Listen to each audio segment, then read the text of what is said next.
নুন দিয়ে সূরা শুরু হয়ে গেছে। তারপরে কফ, এক অক্ষর দিয়ে সূরা শুরু হয়ে গেছে। সুবহানাল্লাহ পড়েন।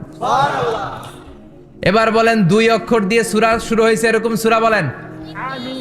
এত দূরে যান কেন? এটা আছে না নাই? ইয়াসিন। সুবহানাল্লাহ পড়েন। ইয়াসিন 2 অক্ষর দিয়ে। তারপরে হামিম। এবার 3 অক্ষর দিয়ে আল্লাহ সূরা শুরু করছেন এরকম, আলিফ লাম তাসিন মিম। আল্লাহু আকবার। আবার 4টা অক্ষর দিয়ে সূরা শুরু হয়েছে এরকম আছে না নাই? আবে সব কোন? আলিফ লাম মিম র, আলিফ লাম মিম সদ আছে না নাই? আবার 5টা কাটা অক্ষর দিয়ে সূরা শুরু হয়েছে এরকম সূরাও আছে না নাই? সূরা মারিয়ামের শুরুতে কি আছে? কাফ হা ইয়া আইন সদ। সুবহানাল্লাহ পড়েন। এরকম প্রায় 29টা সূরা আল্লাহ কাটা কাটা অক্ষর দিয়ে শুরু করেছেন, কোনো বাক্য দিয়ে নয়, কোনো শব্দ দিয়ে নয়। কি দিয়ে? হারফ দিয়ে। হারফ, এই হারফগুলোরে বলে হুরুফ আত-তাহাজ্জি বা হুরুফ আল-মুকাত্তাআত, কাটা কাটা অক্ষর। মনে রাখবেন কোরআনের আয়াতগুলো 2 ভাগে বিভক্ত, একটা মুহকাম, একটা মুতাশাবিহ। মুহকাম মানে যেগুলোর অর্থ আমরা জানি, যেগুলোর ব্যাখ্যা আমরা জানি, যেটার ইন্টারপ্রিটেশন এক্সপ্লেনেশন আমাদের জানা আছে। আর মুতাশাবিহ আমরা অর্থ জানি না, আমরা ব্যাখ্যা জানি না, এটা দিয়ে আসলে কি বুঝাইছে আমরা কেউ জানে না। জানে একজন, চিল্লায় বলেন তিনি কে? আল্লাহ বলেন ওয়া ইন কুনতুম ফি রাইবিম মিম্মা নাযালনা আলা আবদিনা ফাআতু বিসূরাতিম মিন মিসলিহি ওয়াদউ শুহাদাআকুম মিন দুনিল্লাহি ইন কুনতুম সাদিকিন।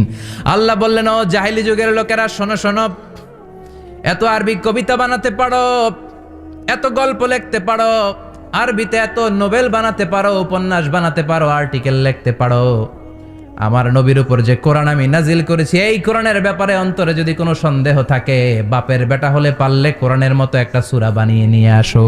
পারছে? কিয়ামত পর্যন্ত কেউ পারবে? বিশ্বনবী যেই জামানাতে এসেছিলেন ওই জামানায় আরবি ভাষা সাহিত্যের উৎকর্ষতা সাধিত হয়েছিল। আরবি ভাষার এতটা উৎকর্ষ পৃথিবী কখনো দেখে নাই। কবিতা, গদ্য, পদ্য, গল্প, উপন্যাস, রচনা, প্রবন্ধ, আর্টিকেলের শয়লাভ। এই ভাষা সাহিত্যিকদের চোখে আঙ্গুল দিয়ে আল্লাহ বুঝাতে চাইলেন এত অর্থ করতে পারো, এত ব্যাখ্যা জানো, এত বড় বড় বুলিয়া ওড়াও, এত কিছু তুমি জানো, তাহলে বলো ইয়াসিন অর্থ কি? সুবহানাল্লাহ কইবেন না? তাইলে বল নুন অর্থ কি? কফ মানে কি? আলিফ লাম রা মানে কি? ফাবুহিতাল্লাযী কাফার। কেউ জানে না, কেউ উত্তর দিতে পারে না। কোন সুবহানাল্লাহ। এটা কোরআনের মুজিজা, এটার অর্থ কেউ জানে না। আর এগুলোর অর্থ নিয়ে খোঁচাখুচি করাও ঠিক না। তবে মুফাসসিরিনে ইকরাম এগুলোর কিছু অর্থ সম্ভাব্য বলার চেষ্টা করেছেন। যেমন ইয়াসিনের অর্থ ইবনে আব্বাস বলেছেন এর অর্থ হতে পারে ইয়া ইনসান, হে মানুষ। সুবহানাল্লাহ পড়েন। কেউ কেউ বলেছে এটার অর্থ হতে পারে ইয়া সাইয়্যিদ আল মুরসালিন। কেউ কেউ বলেছেন ইয়াসিন হতে পারে ইসমুল্লাহ, আল্লাহর নাম। কেউ বলেছেন এটা হতে পারে ইসমুন লিন নবী, বিশ্ব নবীর নাম। আবার কেউ কেউ বলেছেন ইয়াসিন হতে পারে এই কোরআনে কারিমের একটা নাম। কোন সুবহানাল্লাহ। এই সম্ভাব্য সব কথাগুলো বলে পৃথিবীর সব মুফাসসিররা বলতে বাধ্য হয়েছেন আল্লাহু আ'লামু বিমুরাদিহি বিহি। এটার দ্বারা আসল অর্থ যে কি এটা আমরা কেউ জানি না। জানে কে? আল্লাহ। চিৎকার করে বলতে হবে জানে কে? আল্লাহ। তাহলে ইয়াসিন মানে আমরা জানি না। ইয়াসিনের অর্থ আমরা ছেড়ে দেব কার উপর? আল্লাহ। এরপর আল্লাহ বললেন ওয়াল কুরআনিল হাকীম। প্রজ্ঞাময়, বিজ্ঞানময় কোরআনের শপথ। ওয়াল কুরআনিল হাকীম, বিজ্ঞানময়, প্রজ্ঞাময় কোরআনের শপথ বা কসম। ওয়াল কুরআনিল হাকীম, যে ওয়া, এই ওয়াটারে আরবিতে বলে ওয়া আল কাসামিয়া। কি বলে? ওয়া আল কাসামিয়া। কসম কাটার জন্য আল্লাহ এই ওয়া ব্যবহার করেছেন। যত জায়গায় কোরআনে আল্লাহ কসম কেটেছেন ওই কসমের শব্দটার আগে ওয়া আছে না নাই? ও মিয়া, কোরআনে আল্লাহ সময়ের শপথ করেছেন, কসম কেটেছেন, যুগের কসম কেটেছেন। যুগের সময়ের আরবি হলো আল আসর। এই আসরের আগে ওয়া আছে না নাই? কি বলছে আল্লাহ? ওয়াল আসর, ওয়াল। আবার 3 ফলের কসম আল্লাহ কোরআনে কেটেছেন। কি বলেছেন? ওয়াত্তিন মানে 3-এর কসম। জাইতুনের কসম কেটেছেন, বলেছেন ওয়াজ্জাইতুন। তুর পাহাড়ের কসম কেটেছেন, বলেছেন ওয়াতুরে সিনিন। যত জায়গায় কসম তত জায়গায় ওয়াও আছে না নাই? পাহাড়ের নামে কসম কেটেছেন, আল্লাহ বলেছেন ওয়াত্তুর। সূর্যের নামে কসম কেটেছেন, আল্লাহ বলেছেন ওয়াশ-শামসি ওয়া দুহাহা। সুবহানাল্লাহ কইবেন না? ফজরের নামে কসম কেটেছেন, কি বলেছেন? ওয়াল ফাজর। জিলহজ মাসের প্রথম 10 রাতের কসম কেটেছেন, কি বলেছেন? ওয়া লায়ালিন আশার। জোর আর বেজরের কসম কেটেছেন, আল্লাহ বলেছেন ওয়াশ-শাফঈ ওয়াল ওয়াতর। সূরা ইয়াসিনে কাটা কাটা 2টা অক্ষরের পরে রব্বুল আলামিন কোরআনের কসম কেটেছেন, এজন্য আল্লাহ বলেছেন ইয়াসিন ওয়াল কুরআনিল হাকীম। ইয়াসিন ওয়াল কুরআনিল হাকীম, প্রজ্ঞাময় বিজ্ঞানময় কোরআনের শপথ। কোরআনের মধ্যে বিজ্ঞান আছে না নাই? বেশি না কম? বিশ্বাস হয় না নাস্তিক্য কথা বিশ্বাস হয়? নাস্তিকরা বলে কোরআনের মধ্যে বিজ্ঞান নাই, কোরআনের মধ্যে সায়েন্স নাই, কোরআনের ভেতরে টেকনোলজি নাই। কিন্তু কোরআন বলে এমন কিছু নাই, মানুষের প্রয়োজনীয় এমন কিছু নাই যেটা আমার ভিতরে নাই। আল্লাহু আকবার। আল্লাহ বললেন মা ফাররাতনা ফিল কিতাবি মিন শাই, কিতাবের মধ্যে আমি কিছু বাদ রেখে দেই নাই। ইতিহাসের কথা বলেছি, পাতালপুরীর কথা বলেছি, ঊর্ধ্ব জগতের কথা বলেছি, মহাকাশের কথা বলেছি, cosmology, astrology, geology, zoology, botany, human anatomy, embryology, সব কিছুর কথা কোরআনের মধ্যে দিয়েছে কে? কোরআনের ভেতরে মানুষের কথা আছে না নাই? কোরআনের মধ্যে গাভীর কথা আছে না নাই? গাভীর কথাও আছে। কই আছে? হ্যাঁ, সূরাতুল গাভীর সূরা। সুবহানাল্লাহ কইবেন না? মানুষের কথা আছে সূরাতুল ইনসান, জিনদের কথা আছে সূরাতুল জিন, মাকড়সার কথা আছে সূরাতুল আনকাবুত, মৌমাছির কথা আছে সূরাতুন নাহাল। মৌমাছির কথা বলেছেন, দুধের কথা বলেছেন, প্রাণীর কথা বলেছেন, খাদ্যের কথা বলেছেন, মানুষের দেহ বৈশিষ্ট্যের কথাও বলেছেন। চিৎকার করে পড়েন আল্লাহু আকবার।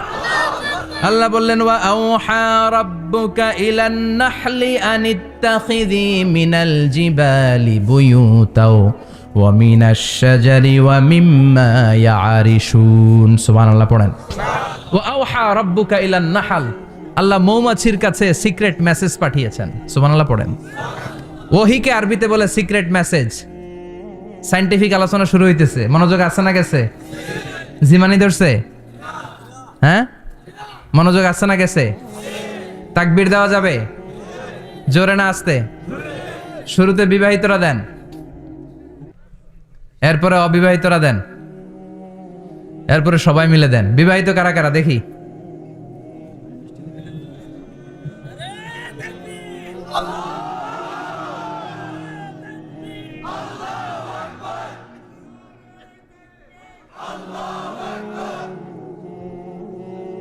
বিবাহিতরা অবিবাহিতরা দিবেন না? শুরুতে বিবাহিতরা দেন, তারপরে অবিবাহিতরা দেন, তারপরে সবাই মিলে দেন। বিবাহিতরা রেডি? দেখবো কাদের গলায় জোর বেশি। দেখি দেখি, বিবাহিতরা দেন। লিল্লাহি তাকবীর। মাশাআল্লাহ। এবার অবিবাহিতরা রেডি? আওয়াজ নাই, হেরে যাবে আজকে, হেরে যাবে। রেডি? তাকবীর দাও, লিল্লাহি তাকবীর।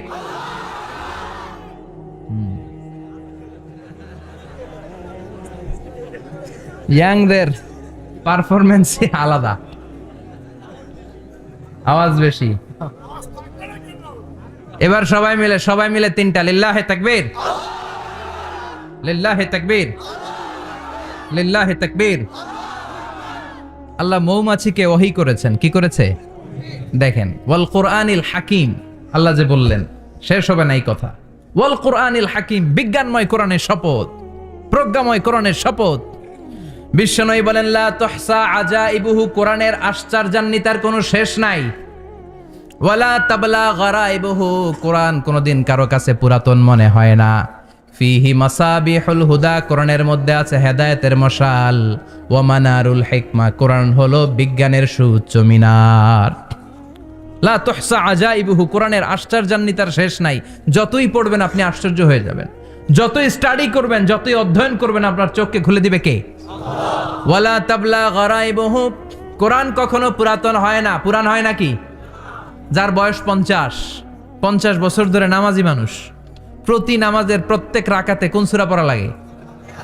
তো 50 বছর যদি কেউ নামাজি হয়, তাহলে কত লক্ষবার উনি সূরা ফাতিহা পড়ছে উনি নিজে জানে? তারপরেও কোনোদিন কি মনে হয়েছে সূরা ফাতিহাটা একটু পুরান পুরান লাগে? আজকে কুল হল্লা দিয়ে শুরু করুন, কথা বলেন। পুরান লাগছে কোনোদিন? এত পড়ছে এটা, আজকে আর এটা না, আজকে আর একটা, এরকম মনে হয়? বলা চাপলা গরাইবহু, পুরান লাগে না। প্রতিদিন নতুন, প্রতিনিয়তই নতুন, অলওয়েজ নিউ, সব সময় নতুন। এজন্য বিশ্বনবী বললেন লা তুহসা আজাইবুহু, কোরআনের আশ্চর্যান্বিতার শেষ নাই। ওয়ালা তাবলা গরাইবুহু, কোরআন কখনো পুরাতন হয় না। ফিহি মাসাবিহুল হুদা, কোরআনের মধ্যে আছে হেদায়েতের মশাল। ওয়া মানারুল হিকমা, কোরআন হলো বিজ্ঞানের সুউচ্চ মিনার। সুবহানাল্লাহ। আল্লাহ বললেন ওয়া আওহা রাব্বুকা ইলান নাহাল, আমি মৌমাছির কাছে মেসেজ দিলাম, সিক্রেট মেসেজ। আনিত্তাখিযি মিনাল জিবালি বুয়ুতা, তোমরা পাহাড়ের মধ্যে তোমাদের বাড়ি বানাও, মৌচাক বানাও। অমিনা সাজার, গাছের মগ ডালে, বড় বড় ডালে তোমরা বাসা বানাও। ওয়ামিম্মা ইয়ারিশুন, উঁচু উঁচু জায়গায় মৌচাক বানাও, যাতে করে গ্রামের ছোট্ট ছেলেরা ঢিল মারতে না পারে। কোন সুবহানাল্লাহ। মৌমাছির আল্লাহ শিখাই দিছে। নিচু জায়গায় কোনোদিন মৌমাছির বাসা দেখবেন? নিচু জায়গায় সহজে নাগাল পাওয়া যায়, ধরা যায়। কথা কন। ডাল বেয়ে মগ ডালে ওঠা লাগে মধু খাইতে চাইলে। চিল্লায় বলেন ঠিক কিনা? আল্লাহ সিক্রেট মেসেজ দিলেন আর বললেন আনিত্তাখিযি। আলেম যারা আছেন বলেন তো, ইত্তাখিযি এটা কি মুজাক্কারের সিগা না মুয়ান্নাসের সিগা? কথা কইতে হবে। কেউ নাই এটার উত্তর দেওয়ার মতো? মুয়ান্নাস, মাশাআল্লাহ। এটা স্ত্রীবাচক শব্দ। আল্লাহ মৌমাছিকে যে মেসেজ করছে, পুরুষ মৌমাছিরে কয় নাই, এটা নারী মৌমাছিরে কইছে। চিল্লা এখন সুবহানাল্লাহ। এখন গবেষণা করে দেখা গিয়েছে, কার্ল ভন ফ্রিচ, একজন অস্ট্রিয়ান বিজ্ঞানী, উনি এটা নিয়ে গবেষণা করে 73 সালে 1973-তে নোবেল পেয়ে গেছে। এই আয়াতের উপর গবেষণা করে আল্লাহ কেমন করে সিক্রেট মেসেজ দিয়েছেন, কেমন করে মৌমাছি মৌচাকের বাসা বাঁধে, কেমন করে মধু আহরিত হয়, এটার উপর গবেষণা করে উনি একটা বই লিখেছেন, দ্য ডান্সিং বিজ। নেচে যাওয়া মৌমাছিগুলো, নাচতে নাচতে যেতে থাকা মৌমাছিগুলোর উপর একটা বই লিখে, দ্য ডান্সিং বিজ লিখে উনি নোবেল প্রাইজ পেয়েছেন এই মধুর উপরে। চিল্লায় পড়েন আল্লাহু আকবার। এখন কোরআনের আয়াত থেকে বোঝা গেল আনিত্তাখিযি মিনাল জিবালি বুয়ুতা, আল্লাহ নারী মৌমাছিকে বলেছেন মৌচাক বানাও, তোমাদের মধু রাখার জন্য বাসা বানাও। কার্ল ভন ফ্রিচ গবেষণা করে পেয়েছে, মৌচাকের বাসা বানানো হয়, মধু আহরণ করা হয়। যেই মৌমাছিটা নেতৃত্ব দেয় এটা পুরুষ মৌমাছি নয়, এটা হলো মহিলা মৌমাছি। কোন সুবহানাল্লাহ। পুরো মৌচাকের মধ্যে মধু আহরণ, মধু নেওয়া, পুরো প্রসিডিউরটা সারার জন্য কোনো পুরুষ মৌমাছি লিডিং দেয় না, লিডিং দেয় একটা নারী মৌমাছি, স্ত্রী মৌমাছি। এজন্য ইত্তাখিয, ম্যাসকুলিন জেন্ডার ইউজ না করে আল্লাহ বলেছেন ইত্তাখিযি। নারী মৌমাছিকে আল্লাহ অ্যাড্রেস করে বলেছেন যাও মৌচাক বানাও আর এটার মধ্যে মধু আহরণ করো। চিল্লায় পড়েন আল্লাহু আকবার। আল্লাহ বললেন ইত্তাখিযি মিনাল জিবালি বুয়ুতা, পাহাড়ের মধ্যে ঘর বানাও। ওয়ামিনাস সাজার, গাছের বড় ডালের মধ্যে ঘর বানাও। ওয়ামিম্মা ইয়ারিশুন, উঁচু উঁচু জায়গায় ঘর বানাও। উনি গবেষণা পেয়েছেন এই মধুর মধ্যে অসাধারণ কিছু ন্যাচারাল অ্যান্টিসেপটিক আছে। কি আছে? Natural antiseptic. এটার নাম হচ্ছে প্রপিলিস। প্রপিলিস নামে একটা লিকুইড পাওয়া যায় মৌচাকের মধ্যে। এটা কাটা জায়গায় লাগা দিলে স্যাভলন, ডেটল কিছু লাগানো লাগবে না। ওই প্রপিলিসের কারণে আপনার কাটা জায়গা এমনি শুকায় যাবে। সুবহানাল্লাহ পড়েন। দ্বিতীয় বিশ্বযুদ্ধে রাশিয়ান যত সৈনিকরা যুদ্ধে আহত হতো, ওরা আলাদা করে অ্যান্টিসেপটিক খাইতো না, ওরা মধু আইনা লাগাই দিত আর সুস্থ হয়ে যেত। সুবহানাল্লাহ পড়েন। নিউজিল্যান্ডের কিছু বিজ্ঞানীরা আবিষ্কার করেছে মৌমাছির হুলের ভিতরে রেমিটিক ফিভারের অ্যান্টিবায়োটিক আছে। অনেকের বাত জ্বর হয়, বাতের ব্যথা থাকে না? থাকে, মুরব্বীদের বেশি হয়। ওই জায়গার মধ্যে যদি আপনি মৌমাছি এনে ঢুকাই দিতে পারেন, মৌমাছির হুল লাগাই দিতে পারেন, ভালো হয়ে যাবে। মৌমাছি যখন হুল ফুটে আরাম লাগে না অনেক? খাইছেন? কামড় খাইছেন? হ্যাঁ, মজা লাগে। তো নিউজিল্যান্ডের এই গবেষকরা এরা আবিষ্কার করেছে যে মৌমাছি যদি হুল ফুটিয়ে দেয়, ওইখানে বাতের ব্যথা থাকলে, বেদনা থাকলে এটা ভালো হয়ে যাবে। আমি নিজে দেখেছি, বিবিসি একটা ডকুমেন্টারি। ইজিপশিয়ান একজন ফিজিশিয়ান, চিকিৎসক, উনি ওনার বাতের ব্যথায় আক্রান্ত যত রুগীরা আছে ওদের গায়ের মধ্যে মৌমাছি এনে এনে নিজে নিজে হুল ফুটায়। রুগী চিৎকার মারে, ও মাগো, ও আল্লাহ গো, কিন্তু একদিন পরে ব্যথা নাই, আর কয় ভালো হয়ে গেছি। সুবহানাল্লাহ কইবেন না?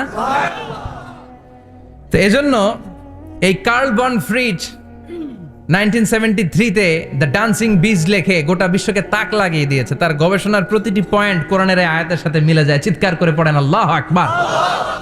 এই যে আমরা মধু খাই, এই মৌচাকের ভেতরে অন অ্যান অ্যাভারেজ অ্যারাউন্ড 60,000 মৌমাছি থাকে।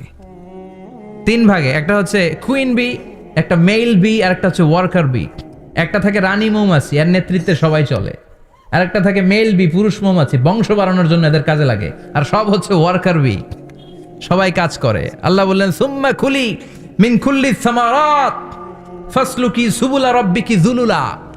আল্লাহ সিক্রেট মেসেজ দিয়ে বললেন, গাছের উপরে বাসাবাদ,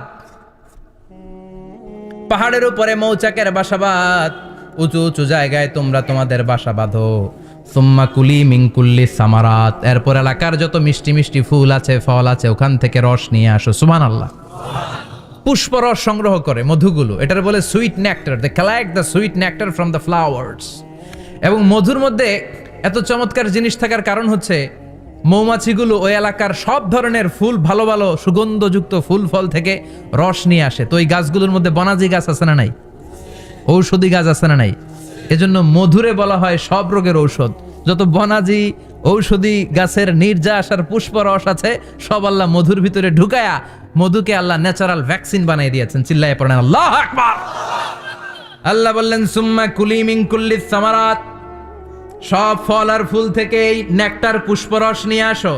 ফাসলুকি সুবুলা রাব্বিকি যুলুলা, যেমন যেমন গিয়েছিলা পথ চিনায় আবার ফিরে আসো। ইয়াখরুজু মিন বুতুনিহা শারাব, এরপর তাদের পেট থেকে বের হয় শারাব। মুখতালিফুন আলওয়ানু, এক একটা মধুর কালার হয়ে যায় এক এক রকম। কোন সুবহানাল্লাহ। সরষে ফুলের মধু একটু সাদা সাদা হয় না? আমি হচ্ছি মধু খাওয়ার পোক। আমি দেশে বিদেশে যেখানে গিয়েছি ফ্রেশ হানি আমি অনেক খুঁজেছি। ইয়ামানি একটা মধু পাওয়া যায়, ইয়ামানের সাওয়াহিলি এলাকায়, পাহাড়ি এলাকায়, একেবারে কুচকুচে কালো। আবার অনেক মধু আছে কিছুটা খয়েরি এবং হলুদ বর্ণের। কিন্তু সরষে ফুলের যে মধুটা, এটা অনেকটা সাদা। এই পুষ্পরস নিয়ে মৌমাছিগুলো মৌচাকের মধ্যে ঢেলে দেয় না, এগুলো খেয়ে ফেলে। প্রত্যেকটা মৌমাছির পেটের ভেতরে আল্লাহ 2টা করে স্টোমাক দিয়েছে, পাকস্থলী। সুবহানাল্লাহ পড়ে। এটাই কার্ল ভন ফ্রিচ দ্য ডান্সিং বিজ বইয়ের মধ্যে লিখেছে গবেষণায়, যে 2টা পাকস্থলী। একটা পাকস্থলী দিয়ে মৌমাছি খায়, নিজে খেয়ে বাঁচে। আর একটা পাকস্থলী দিয়ে এই ফ্লাওয়ার নেক্টার, পুষ্প রস সংগ্রহ করে ওই পাকস্থলীতে রাখে। ওই পাকস্থলীর ভেতরে আল্লাহ একটা ন্যাচারাল এনজাইম দিয়েছেন। ওই এনজাইমের সাথে ওই পুষ্প রসটা মিক্সড হয়। তারপরে আরেকটা টিউব আছে, ওই টিউব দিয়ে মৌমাছি যে সেই বাসার মধ্যে মৌমাছি যে সেখানে সাপ্লাই করে দিয়ে আসে, মধু ঢুকিয়ে দিয়ে আসে। চিল্লায় পড়েন সুবহানাল্লাহ। তার মানে বিষয়টা এমন না ফুলের রস নিয়ে মৌচাকের দিয়ে আসলো, ফুলের রস সে নেয়, তার স্পেশাল একটা স্টোমাকের মধ্যে ঢুকায়, সেখানে এনজাইম দিয়ে, পাচক রস দিয়ে আল্লাহ এটাকে সমৃদ্ধ করে দেয়। তারপর আলাদা একটা নল দিয়ে, টিউব দিয়ে মৌচাকের ভেতরে ঢুকিয়ে দেয়। কোন সুবহানাল্লাহ। কি অসাধারণ পদ্ধতিতে আল্লাহ মধু বানালেন। আর কি সুন্দর মধু হাতের মধ্যে লয়া জিব্বা দিয়া চাটে আর গান গায়, মধু হই হই বিষাবাইলা। আছে না নাই? আল্লাহ শুকরিয়া নাই? মধু খায় আর গান গায়, মধু হই হই বিষাবাইলা, অনহারণে ভালোবাসার দাম নদিলা। আছে না নাই? ডাকাই। তাই মধু খেয়ে শুকরিয়া করতে হবে কার? বসো, চিৎকার করে বলেন শুকরিয়া করতে হবে কার? আল্লাহ বললেন ইয়াখরুজু মিন বুতুনিহা, এটা মধু সরাসরি চলে আসে না, ওর পেট থেকে বের হয়। মুখতালিফুন আলওয়ানুহু, বিভিন্ন রঙের মধু আছে না নাই? ব্ল্যাক কালারের মধু হয়, হোয়াইট হানি হয়, অর্গানিক হানি হয়, ক্রিমড হানি হয়। কত ধরনের মধু যে আল্লাহ পৃথিবীতে রেখেছে তার ইয়ত্তা নাই। এরপর আল্লাহ বললেন ফিহি শিফাউন লিন্নাস, মধুর ভিতরে শিফা দিয়েছে কে? আল্লাহ। এজন্য বিশ্বনবীর খাদ্য তালিকার মধ্যে মধু আছে না নাই? বিশ্বনবী সুগন্ধযুক্ত ওয়ালা মধু খেতেন, দুর্গন্ধযুক্ত ওয়ালা কোনো মধু মুখে নিতেন না। সুবহানাল্লাহ। বিশ্বনবীর জামানায় মাগাফির নামে একটা মধু ছিল, দুর্গন্ধযুক্ত। এটা কখনো বিশ্বনবী মুখে নিতে চাইতেন না। সুগন্ধযুক্ত মধু সবসময় বিশ্বনবী খেতেন। বিশ্বনবীর স্ত্রীরা এই সুগন্ধিযুক্ত মধু বোতলের মধ্যে প্রিজার্ভ করে রাখতেন বিশ্বনবীকে দেওয়ার জন্য। বিশ্বনবী প্রাণ ভরে এগুলো পান করতেন। সুবহানাল্লাহ। বিশ্বনবী যে সমস্ত খাদ্যগুলো পছন্দ করতেন হাদিসে এসেছে, বিশ্বনবী রুটি খেতেন, খেজুর খেতেন, খেজুর, খেজুর চিনেন? বালাহ, তামার, দুধ খেতেন, এই মধু খেতেন। জব খেতেন, বার্লি খেতেন, লাউ খেতেন, রুম্মান, ডালিম ফল, আনার ফল, আনার চেনেন আনার, এই আনার খেতে পছন্দ করতেন বিশ্বনবী। মাশরুম খেতেন, মাশরুম, মাশরুম চিনেন, ব্যাঙ্গের ছাতার মতো।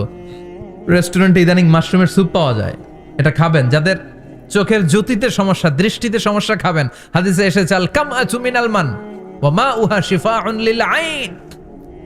মাশরুম হলো মান্না সালোয়ার মতো খাবার। মাশরুমের স্যুপ যারা খাবে, চোখের জ্যোতি যাদের কম, তাদের চোখের জ্যোতি বাড়িয়ে দিবে কে? বুখারীর বর্ণনা, কানা রাসূলুল্লাহ ইউহিব্বুল হালাওয়া ওয়াল আসাল। বিশ্বনবী মিষ্টান্ন খেতে বড্ড পছন্দ করতেন, আবার বিশ্বনবী বেশি বেশি মধু খেতে পছন্দ করতেন। সুবহানাল্লাহ। কোরআনে দুইটা জিনিসের ক্ষেত্রে আল্লাহ শিফা যোগ করেছেন, যে দুইটা জিনিসের সাথে সম্পৃক্ত হলে শিফা। এক হচ্ছে কোরআন পড়লে শিফা, অনুনাজ্জিলু মিনাল কোরআনি মা হুয়া শিফা। আবার কোরআনে এই আয়াতের ক্ষেত্রে বলা হয়েছে শিফা ফিহি শিফাউন লিন্নাস। এজন্য সাইয়েদানা ইবনে মাসউদ এই উম্মাকে উদ্দেশ্য করে বলেছেন, আলাইকুম বিশিফাইন, তোমাদের উচিত দুইটা জিনিস থেকে শিফা নেয়া। এক হলো কোরআন, দুই হলো আসাল মানে মধু। কোন সুবহানাল্লাহ। কোরআন তেলাওয়াত করলে অসুস্থরে সুস্থ করে দেয় কে? সূরা ফাতিহা তেলাওয়াত করলে অসুস্থকে সুস্থ বানিয়ে দেয় কে? আবার মধু খেলে সুস্থ বানিয়ে দেয় কে? মধু খেয়ে প্রশংসা করবেন কার? নাকি মধু হই হই বিষাবাইলা বলবেন এগুলা কখনো? খাঁটি মধু খেতে হবে। খাঁটি মধু চিনার উপায় হচ্ছে, এটাতে পিঁপড়া জমে না, এটা ফ্রিজে রাখলে জমাট বাঁধে না, এটাতে দুর্গন্ধ হয় না। এক গ্লাস পানির মধ্যে এক ড্রপ মধু ছেলে দিলে এটা পানির সাথে না মিশে একেবারে নিচে চলে যায়। খাঁটি মধু খেতে হবে। তাহলে ফিহি শিফাউন লিন্নাস। কত কিছু দিয়ে যে আল্লাহ এটাকে সমৃদ্ধ করেছেন। এটার মধ্যে গ্লুকোজ আছে, এটার মধ্যে সুক্রোজ আছে, ফ্রুকটোজ আছে, প্রোটিন আছে, মিনারেলস আছে, ক্যালসিয়াম আছে, ভিটামিন আছে। খাইলেই শরীর গরম হয়ে যায়। সুবহানাল্লাহ। এজন্য শীতকালে বেশি বেশি খাবেন, জাম্পাল লাগবে না। শীতকালে মধু খেয়ে রাত্রেবেলায় বের হবেন, আর মাফলার পেঁচিয়ে বেরোয়া লাগবে না। সুবহানাল্লাহ পড়েন। তার মানে আল্লাহ বললেন ইয়াসিন ওয়াল কোরআনিল হাকিম, প্রজ্ঞাময়, বিজ্ঞানময় কোরআনের কসম। কোরআনের ভেতরে বিজ্ঞান আছে না নাই? বিজ্ঞানের কথা এই তো শুরু করলাম, আজকে সারা রাত বিজ্ঞানের কথা বলবো। থাকবেন কতক্ষণ? হ্যাঁ, স্লোগান দেন লিল্লাহি তাকবীর। এরপরে আল্লাহ বললেন, গোলাম ওয়া ইন্নালাকুম ফিল আনআমি লাইবরা, প্রাণীকুলের দিকে নজর করে তাকাও। প্রাণীকুলের মধ্যে আমি তোমাদের জন্য নিদর্শন রেখেছি। নুসকিকুম মিম্মা ফি বুতুনিহি, এই প্রাণীকুলের পেট থেকে একটা চমৎকার জিনিস আমি বের করে দেই, এটার নাম হচ্ছে দুধ। এটা কি? দেখেন, একই আয়াতের মধ্যে আল্লাহ মধুর কথাও বললেন, আবার দুধের কথাও বললেন। দুধটা কিভাবে হয়, উৎপন্ন হয়, মধু কেমনে হয়, ইঞ্চি ইঞ্চি কথা এই কোরআনের ভেতরে তুলে ধরলেন কে? আল্লাহ বললেন মিমবাইনি ফারসিউ ওয়াদামিল লাবানা, গোবর আর রক্তের মাঝখান দিয়ে আমি দুধ বের করি। সুবহানাল্লাহ পড়েন। আমরা যাই এই গাভীর ওলান টানা শুরু করি সকালবেলা বিসমিল্লাহ বলে, কিন্তু কেমনে যেটা আসে ওইদিকে নজর নাই। ডাকাত বিসমিল্লাহ বলে শুরু করে না, দুধ খাই আলহামদুলিল্লাহ পড়েন, আছে না নাই? আল্লাহ বলেন মেকানিজমটা শোনো কেমনে আমি খাওয়াই। আল্লাহ বললেন মিমবাইনি ফারসিউ ওয়াদামিল লাবানা, গোবর আর রক্তের মাঝখান দিয়ে আমি দুধ বের করে দেই। সুবহানাল্লাহ। গরু যে ঘাস খায়, এই ঘাস থেকে রক্ত হয় আর গরুর গোবর হয়। পেটের একদিকে থাকে গোবর, আরেক দিকে থাকে রক্ত। রক্ত দুর্গন্ধ, গোবরও দুর্গন্ধ। রক্তও নাপাক, গোবরও নাপাক। এই দুই নাপাক আর দুর্গন্ধের মাঝখান দিয়ে সুগন্ধযুক্ত দুধ বের করে দেয় কে? আল্লাহ বললেন মিমবাইনি ফারসিউ ওয়াদামিল লাবানা, গরু যে খাবারগুলো খায় ওই খাবারের এক পাশ দিয়ে গোবর হয়ে যায় আর এক পাশ দিয়ে রক্ত হয়ে যায়, মাঝখান দিয়ে দুধ বের করে দেয় কে? What a amazing mechanism of discharging milk from animal's body. What a amazing mechanism. একদিক দিয়ে গোবর দুর্গন্ধ, আরেক দিক দিয়ে এই ঘাস খাওয়ার কারণে রক্ত হয়, মাঝখান দিয়ে দুধ বের হয়ে যায়। সুবহানাল্লাহ। আবার বাছুর ছাড়া দুধ পাওয়া যায় না। গাভী আছে কার কার? হাত তোলেন তো। বাছুর ছাড়া দুধ পাওয়া যায়? শুধু গাভী, বাছুর নাই, দুধ আসবে? আবার এই যে বিশাল বড় ওলান, 20 কেজি দুধ দেয় প্রতিদিন, এই ওলান কাটলে দুধ পাওয়া যায়? এক ফোঁটা দুধও ওলানটা কেটে টুকরা টুকরা করলে আপনি পাবেন না। এটা আলাদা মেকানিজম। এটা ভিতর থেকে একটা নির্যাস। বাছুর নিয়ে দুইটা ঢু মারবেন, ওই নির্যাস দিয়ে দুধ বেরোতে থাকবে, গোবর আর রক্তের মাঝখান দিয়ে চিৎকার করে পড়েন আল্লাহু আকবার। এজন্য বিশ্বনবী বলতেন বেশি বেশি দুধ খাও। দুধ হলো সুষম খাদ্য। পৃথিবীতে আবিষ্কৃত যত খাবার আছে দুধের চাইতে ভালো খাবার আছে নাকি? কথা কন। মানুষ পানি খেয়ে 3-4 দিন বাঁচে জানেন, আর পানির মধ্যে লবণ দিলে 7-8 দিন বাঁচতে পারবেন। আর দুধ পাইলে আজীবন বাঁচবেন আপনি। দুধ খেয়ে যদি হজম করতে পারেন, দুধ খেয়ে হজম করতে পারলে আজীবন বেঁচে যাবেন। সুষম খাদ্য। বিশ্বনবী যে রাতে মেরাজে যাবেন, সিদরাতুল মুনতাহা পার হওয়ার পরে বিশ্বনবীর পরীক্ষা শুরু হলো। বিশ্বনবীকে বুখারীর বর্ণনা 3টা গ্লাস দেয়া হলো। কাদাহ ফিহি লাবান, এক গ্লাসের মধ্যে দুধ ছিল। ওয়া কাদাহ ফিহি আসাল, আর এক গ্লাসের মধ্যে ছিল মধু। আর এক গ্লাসের মধ্যে ছিল মদ। কাদাহুন ফিহি খামার। বিশ্বনবীকে 3টা গ্লাস দিয়ে বলা হলো নবী চুজ করেন কোনটা নেবেন। এক গ্লাসে মধু, আর এক গ্লাসে দুধ, আর এক গ্লাসের মধ্যে বিশ্বনবীকে দেয়া হলো মদ। বিশ্বনবী বললেন যে এই গ্লাসের ভেতরে দুধ আছে, আমি ওই পেয়ালাটা নিলাম। সাইয়েদনা জিব্রাইল বললেন ইয়া রাসূলুল্লাহ আখাস্তাল ফিতরা, আপনি যেমন নিছেনও তেমন। সুবহানাল্লাহ কইবেন না? বিশ্বনবী দুধ খেতে পছন্দ করতেন। আর বিশ্বনবী বলতেন আলাইকুম বি আলবানিল বাকার, বেশি বেশি গরুর দুধ খাবা। ফা ইন্নাহা তুরাম্মু মিনাল আশজার, কেননা এটা সবুজ লতা পাতা ঘাস পাতার নির্যাস। গরু কি খায়? ঘাস খায় না? এই ঘাসের নির্যাস হচ্ছে দুধ। বিশ্বনবী বলতেন বেশি বেশি দুধ খাবা। ফিহি শিফা, এর মধ্যে শিফা আছে। ফি লাবানিহা শিফা ওয়া লুহুমিহা দা, গরুর দুধে আছে শিফা, গরুর গোশতের মধ্যে আছে রোগ। সুবহানাল্লাহ কোন। কত বড় ফিলোসোফার বিশ্বনবী। বিশ্বনবী বলে গিয়েছেন গরুর দুধ বেশি খাও, কিন্তু গোশ বেশি খাইও না। আর আমরা গরুর গোশ পাইলে কোপায় ফেলাই। সাদা ভাত আর ঝাল গরুর মাংস যদি হয়, ওই যে অনেকের জিহ্বায় পানি চলে আসছে।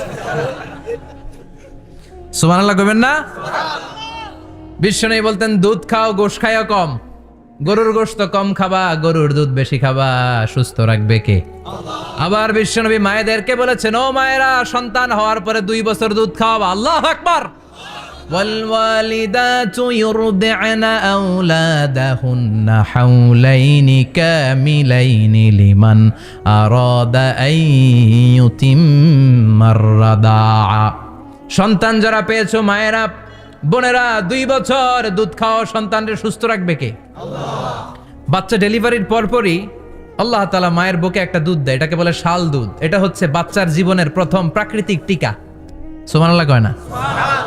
এটা বেবির জীবনে ন্যাচারাল প্রাকৃতিক টিকা, প্রতিষেধক আল্লাহ দিয়ে দিয়েছে। আপনার বাচ্চাকে টিকা দিন, স্লোগান আছে না? 5টা-7টা টিকা দেয়া লাগে। প্রথম টিকাটা আল্লাহ নিজেই ফ্রি দিয়ে দিছে। এটা শাল দুধের ভেতরে পাওয়া যায়। এজন্য বাচ্চাকে শাল দুধ খাওয়াতে হবে।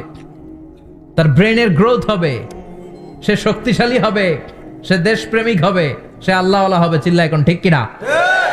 যে মায়েরা বাচ্চারে দুধ খাওয়ায় ওই বাচ্চারা মায়েরে ভালোবাসে বেশি। আর যেই মা গুলো বাচ্চারে দুধ না খাওয়ায় আর ডানু খাওয়ায়, আর কি কি আছে? হরলিক্স আর সিরালেক, কমপ্লেট। যারা এগুলো খাওয়াবে, ডানু খাওয়াবে, যারা ল্যাকটোজেন খাওয়ায়, যারা বুকের দুধ খাওয়াতে চায় না কোনো কারণ ছাড়া, 2 বছর বাচ্চারে দুধ দিতে চায় না, এই বাচ্চাগুলো বড় হলে ওই মারে বৃদ্ধাশ্রমে দিয়ে আসবে। কথা কন, কথা কন। এজন্য মায়েরা, বোনেরা, সন্তান হলেই তাকে বুকের দুধ দিয়ে আল্লাহর পক্ষ থেকে যে টিকাটা, এই টিকাটা পেটের ভেতরে ঢুকায় দিতে হবে। চিল্লা এখন ঠিক কিনা? এটা হচ্ছে ন্যাচারাল টিকা। এজন্য আল্লাহ বললেন ইয়াসিন ওয়াল কোরআনিল হাকিম। ইয়াসিন, বিজ্ঞানময় কোরআনের শপথ। কোরআনের মধ্যে বিজ্ঞান আছে না নাই? অভাব নাই। কয়টা শুনবেন? আল্লাহ কসমোলজির কথা বলেছে, অ্যাস্ট্রোলজি কথা। কসমোলজি হচ্ছে সৃষ্টি তত্ত্ব। কসমোলজি কি? সবাই বলেন কসমোলজি কি? আল্লাহ বললেন আওয়ালাম ইয়ারাল্লাযীনা কাফারু আন্নাস সামাওয়াতি ওয়াল আরদা কানাতা রাতকান ফাতাকনাহুমা